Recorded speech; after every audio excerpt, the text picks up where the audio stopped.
अरे ललिता बहन, ये लो प्रसाद और इसे राजेश भैया को जरूर खिला देना। देखना शिव जी की दुआ रही तो सब जल्दी ठीक हो जाएगा। हाँ, अब तो बस एक ही आस है, वो भी महादेव की। उनकी कृपा रही तो सब जल्दी अच्छा होगा और मैं भी यही चाहती हूँ। और ये भगवान की कृपा तो बनी रहेगी। और जब राकेश भैया ठीक हो जाए तो आप भी शिव चर्चा करवा देना। और डॉक्टर को दिखाया कि नहीं? आप तो जानती हैं सुषमा बहन, इलाज के लिए हाथ पर इतना पैसा नहीं है और बेटा जो कमाता है वो घर के राशन पानी में लग जाता है। जैसे तैसे इलाज चल रहा है, लेकिन भगवान का आशा भी है। और मैं तो कह रही हूँ बीच में 1-2 दिन शिव चर्चा रख लो, घर का वातावरण भी बदल जाएगा और घर के लोग भी भक्ति में हो जाएंगे। ललिता भी सुषमा की बातों को बड़े ध्यान से सुनती और समझती है। अब वो घर आकर अपने पति राकेश को प्रसाद देती हुई उससे कहती है, ये लीजिए जी प्रसाद। आज मैं सुषमा बहन के घर शिव चर्चा में गई थी, वहीं से ये प्रसाद लेकर आई हूँ। सुषमा बहन बता रही थी कि शिव चर्चा से सब कुछ अच्छा होता है। आप काफी समय से बीमार हैं, तो मैं भी सोच रही हूँ क्यों ना हम घर पर शिव चर्चा करवा लें। राकेश काफी समय से बीमार चल रहा था। उसके इलाज के लिए ललिता के पास इतने पैसे भी नहीं थे कि वो अपने पति का ढंग से इलाज करवा सके। वहीं ललिता के बेटे और बहू हर वक्त उसे खरी खोटी सुनाया करते। ऐसे ही समय बीत रहा था। एक रोज ललिता अपने बेटे अमित से कहती है, अमित बेटा, ऑफिस जा रहा है, तुझसे कुछ कहना था। मैं काफी समय से सोच रही हूँ कि तेरे पिताजी बहुत बीमार हैं, तो क्यों ना हम घर पर शिव चर्चा करवा लें। शिव जी की कृपा से तेरे पिताजी की तबीयत ठीक हो जाएगी। आप जानती हैं कि घर चलाने में कितना पैसा लगता है और मैं पिताजी का इलाज तो करवा ही रहा हूँ। अब फालतू की चीज ना करवाओ तो ही अच्छा है। अरे तू नालायक मूर्ख है क्या? भगवान के बारे में ऐसी बातें नहीं बोलते।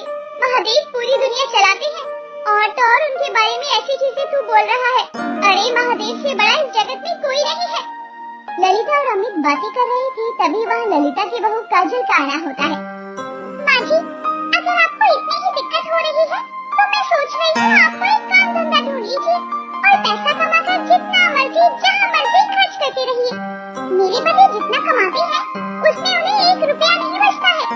एक तो पूरे घर की जिम्मेदारी, ऊपर से पिताजी की दवाइयों का बोझ, कितना झेलते रहेंगे मेरे पति। क्या कहा तूने? मैं काम ढूंढ लूं? अरे तुझे शर्म नहीं आई? काम करने से कोई छोटा या बड़ा तो नहीं होता। और अगर आप काम करेंगी तो आपकी तबीयत भी ठीक रहेगी। पिताजी की तरह अगर आप भी बिस्तर पर पड़ गई तो घर परिवार कौन देखेगा और कहाँ से आएगा इतना पैसा जो आप लोगों का इलाज करवाते रहेंगे मेरे पति? काजल कुछ गलत नहीं कह रही है माँ।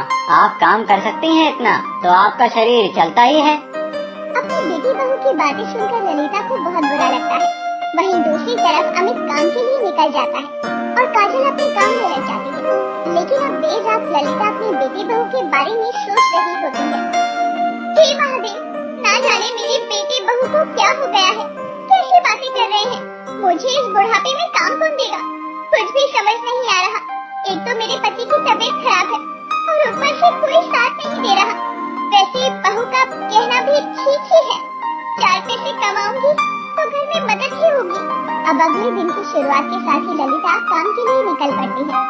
वो थोड़ी दूर जाने के बाद एक बड़ी सी इमारत बनते हुए दिखती है और वहाँ खड़ी एक औरत से जाकर पूछती है, अरे बहन सुनो, जरा मुझे यहाँ कोई काम मिल सकता है क्या? मैं काम की तलाश में भटक रही हूँ। अरे बाजी, आपकी उम्र देखकर तो लगता है आपके घर बैठने के दिन आ गए हैं। लेकिन आप काम करना चाहती हैं तो कर भी सकती हैं। अरे यहाँ काम की कमी नहीं है कोई भी। जरूरतें उम्र, बुढ़ापा और लाचारी नहीं देखती है बहन। अच्छा ठीक है, मैं समझ गई। अब ज्यादा अपने घर का दुखड़ा सुनाओ। आपको काम की जरूरत है, मैं मालिक से बात करती हूँ। और तब अपने मालिक से बात करने जाती है और वो अपने मालिक से थोड़ी बातचीत करने के बाद ललिता को आवाज लगाकर अपने पास बुलाती है। और ललिता मालिक के पास जाती है और मालिक से हाथ जोड़कर बोलती है, सुनो बेटा, मेरे लायक कोई काम हो तो मुझे बता दो। मुझे काम की बहुत जरूरत है, मेरे पति बीमार है। देखो माता जी, हम आपकी उम्र की औरतों को काम नहीं देते। आपकी उम्र हो चुकी है, कल को कुछ हो गया तो हमारे सर पर आएगा सब। लेकिन आप कहती हैं तो मैं मना भी नहीं करूँगा, क्योंकि आपको काम की जरूरत है। तुम्हारा बहुत बहुत शुक्रिया बेटा। एक दिन के लिए आपको 200 रुपए मिलेंगे और छुट्टी हुई तो उसके पैसे भी कटेंगे। समय पर काम करके समय पर निकल जाना। ठीक है बेटा, जैसा तुम कहो। अब अगले दिन से ही ललिता काम पर जाने लगी। वो बाकी मजदूरों की ही तरह अपने सर पर ईंटें रखकर एक जगह से दूसरी जगह रखने का काम किया करती। शाम के वक्त काम खत्म होने पर मालिक ललिता को 200 रुपए देता है, जिसे लेकर ललिता सीधे अपनी सहेली सुषमा के घर जाती है। अरे सुषमा बहन, कहाँ हो? सुषमा बहन, सुन रही हो मेरी आवाज? अरे ललिता, क्या बात है, आज बहुत खुश लग रही है। अरे खुशी की बात ही है। वो मैं भी अपने घर पर शिव चर्चा करवाना चाहती हूँ। तुमने कहा था ना घर पर शिव चर्चा करवा लो, तो मेरे बेटे से मैंने ये 200 रुपए लिए हैं। और ये तो बहुत अच्छी बात है, तुम्हारा मन भी शिव चर्चा में रंग ही गया। चलो मैं कल ही सोमवार के दिन औरतों को कहकर तुम्हारे घर पर शिव चर्चा करवा देती हूँ। उसके बाद महादेव की कृपा हमारे घर पर बनी रहेगी। अगले दिन ललिता जल्दी जल्दी काम खत्म करके अपने घर लौटती है और पूजा मंदिर की साफ सफाई कर महादेव की फोटो के सामने रख लेती है और उनके सामने मिश्री और बादाम का प्रसाद भी रख देती है। और फिर सभी औरतें मिलकर महादेव के गीत गाने लगती है। हर हर महादेव, हर हर महादेव, मेरा कोई ना सहारा बिन तेरे, महादेव सावरिया मेरे। ललिता के घर शिव चर्चा बहुत अच्छे से होती है। ऐसे ही समय बीतता है और ललिता सुबह काम के लिए निकल जाया करती और देर शाम घर लौटा करती। एक रोज राकेश अपनी पत्नी ललिता से कहता है, अरे इस उम्र में तुम काम करती हुई अच्छी नहीं लग रही हो, वो भी ईंट पत्थर ढोते हुए। मैं भी कितना लाचार हूँ, जो बीमार हूँ और कुछ कर नहीं पा रहा। अरे इस उम्र में शरीर का चलना भी तो जरूरी है, वरना मैं भी तुम्हारी तरह बीमार हो गई तो तुम्हें कौन देखेगा? मुझे जितनी तुमसे शिकायत है उतनी ही अपने बेटे बहू से भी है। अपनी बूढ़ी माँ को काम करता हुआ देख उन्हें तनिक भी लज्जा नहीं आ रही। आप सोचते बहुत हैं, सब अच्छा होगा।